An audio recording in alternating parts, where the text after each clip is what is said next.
Being technologically advanced, where you use technological advancement to create jobs. Lucia Zibi says, and it's spelled Z-I-B-I, that's Zibi.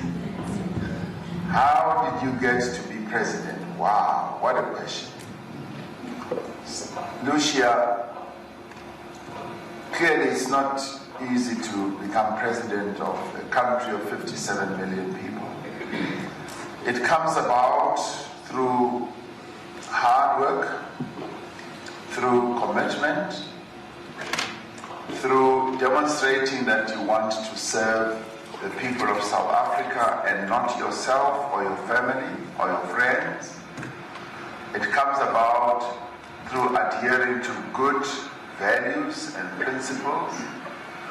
When you do that, people notice it, and then they say, we can invest our confidence and trust in this person and then allow them to lead us as a people. And for me, it has been an honor, as I was saying earlier, but it has also taken quite a lot of hard work. Seriously hard work. Not sleeping on the job. Being always alert to listening to the concerns of ordinary people. And being passionate about service to the people. But also being compassionate. Having this deep feeling in you that you want to advance the interests of other people and not your own interests. And I think that's what it takes to be a leader. Some of you are going to be leaders one day. And when you are leaders, you need to be driven by passion. You must really be passionate about wanting to serve our people. And you must have compassion. Compassion means you must have a great deal of good feeling for our people to advance their interests, their rights, to improve their lives. Our life as South Africans is improving, but it's been very difficult, but we continue to improve it. And we want leaders who are going to be able to commit themselves to serving the people of our country without wanting to serve their own interests. But more importantly, you need to also be grounded in organization. Grounded in your own organization. In my case, I am grounded, I'm a member of the African National Congress, which is the ruling or the governing party. And throughout my whole life, I've always belonged to one organization or another. What does that do? It helps. It helps to teach you how to work with other people. Now, I started at primary school when I think I was in standard 4. Standard 4 would be grade 6. Standard 4, I was in the standard 4. It would be like in grade 6, that's when I started joining youth organizations.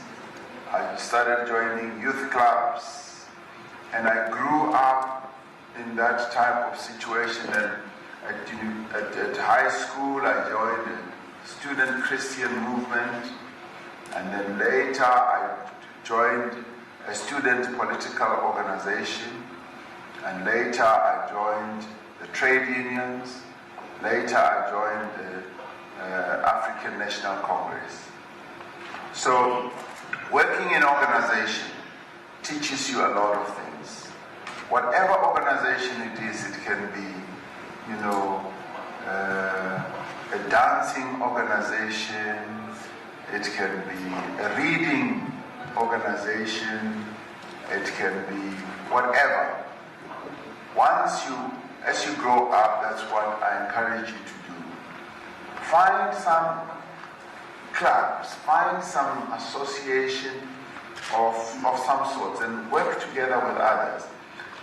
But it must be good, it must not be based on smoking yaupe, because then you work with other people, you embrace good values, you embrace good principles, and that's how you are then noticed by other people who then see that you are skilled, there's something that you are good at.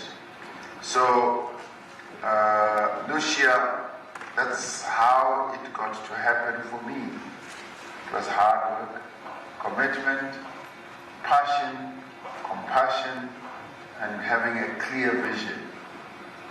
And I always had a clear mind of where, for instance, I wanted to end up. Even as I grew up and I had hardships, I always wanted to be educated. I wanted to have a university degree. That was a must. That was not negotiable. Whether my parents had money or not, I told myself I am going to get a university degree. I also told myself I'm going to get a profession. I wanted to be a lawyer. I said, that is my ambition, so that was my vision. And the other one, I wanted to serve our people. So that for me were the defining things that made me to become president.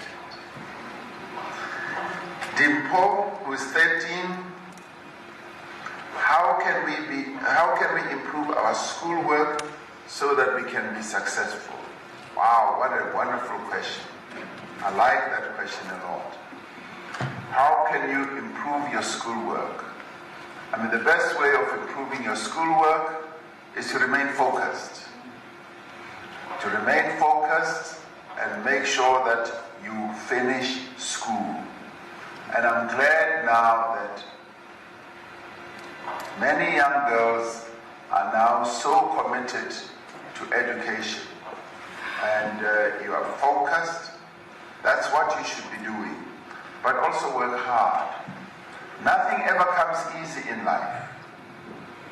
You will never get your grade 12 certificate on a silver platter. It's got to come out of tears, hard work, and sweating, sleepless nights, continued practice, mathematics, your science, and all that. And it is hard. And because it is hard, it's got to be done. Because nothing in life ever comes easy. I want you to know that. There was a scientist called Marie Curie. She is the one who developed penicillin. She was a leading scientist in Europe. And one day she said, you know, life is very hard. Life is very hard, it's not easy. But she was encouraging young girls, because she was a woman, she was saying, whilst life is very hard, try to find something that you can be good at. That one thing that you can be good at so that you are the very best person who can do it.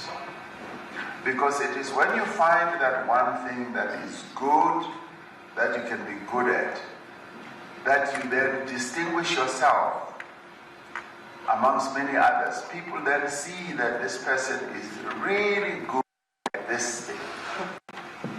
Now for you, as young people, I say, to improve your schoolwork, find a way in which you can study, a way in which you can learn, that you can be good at. Be it a subject, be it two subjects, be it a passion about something. Try to find it where you have got your own comfort level and say, on this one, I want to be the world's expert. I don't want anybody else to beat me because I feel comfortable about doing this. I think I can be above anyone else. So it is hard work. Never ever think that things will just happen. And